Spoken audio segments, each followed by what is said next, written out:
வணக்கம். இந்தியாவில் 2027 மக்கள் தொகை கணக்கெடுப்பு ஆரம்பமாக போகுது. இந்த கணக்கெடுப்பு ரொம்ப ஸ்பெஷல். ஏன்னா இது டிஜிட்டல் முறையில் நடக்க போகுது. முதல் கட்டத்தில் வீடுகளை பட்டியலிடுறது, அதாவது ஒவ்வொரு வீட்டையும் கணக்கெடுக்கிற வேலை நடக்கும்.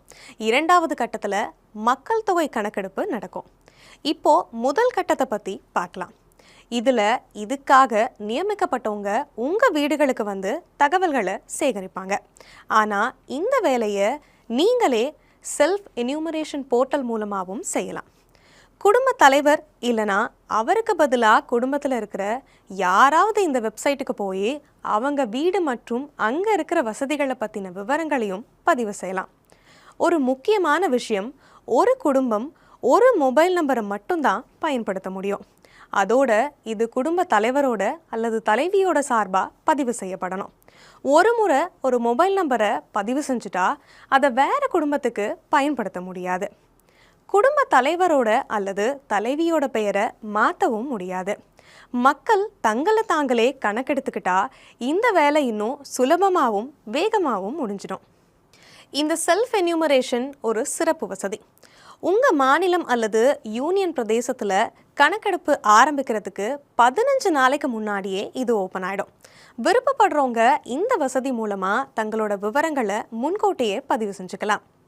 போர்ட்டலில் விவரங்களை எப்படி பதிவு செய்கிறதுன்னு பார்க்கலாம். முதல்ல எஸ்சி போர்ட்டலை ஓப்பன் பண்ணுங்கள்.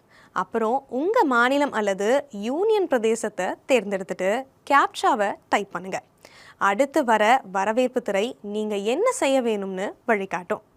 இப்போது குடும்ப தலைவர், உதாரணமாக சுசீலா தேவி, அவங்களோட பெயரையும் மொபைல் நம்பரையும் டைப் பண்ணுறாங்க. உங்களுக்கு வசதியான மொழியை தேர்ந்தெடுத்துக்கோங்க. அப்புறம் ஒரு ஓடிபி மூலமாக வெரிஃபிகேஷன் நடக்கும். இந்த முழு செயல்முறையும் ரொம்ப பாதுகாப்பானது, அதே சமயம் ரொம்ப சுலபமானது. உங்கள் மாவட்டத்தையும் பக்கத்தில் இருக்கிற முக்கியமான இடத்தையும் தேர்ந்தெடுக்க வேண்டியது அவசியம். மேப்பில் நீங்கள் தேடின இடத்த காட்டுற மாதிரி ஒரு மார்க்கர் வரும். இப்போது அந்த மார்க்கரை உங்கள் வீடு இருக்கிற இடத்துக்கு நகர்த்துங்க. அதுக்கப்புறம் சேவ் அண்ட் நெக்ஸ்ட் பட்டனை கிளிக் பண்ணுங்கள். இதுக்கப்புறம் கேள்வித்தாள் பேஜ் ஓப்பன் ஆகும். முக்காவாசி கேள்விகள் ஆப்ஷனை தேர்ந்தெடுக்கிற மாதிரி தான் இருக்கும். பெயர்களை டைப் செய்ய ஃபோனடிக் மற்றும் விர்ச்சுவல் கீபோர்டு இருக்கும். உங்களுக்கு ஏதாவது சந்தேகம் வந்தால் அதை உடனே தீர்க்க FAQவும் டூல் டிப்ஸும் இருக்குது. ஏதாவது கேள்வியோ தகவலோ விடுபட்டு இருந்தால்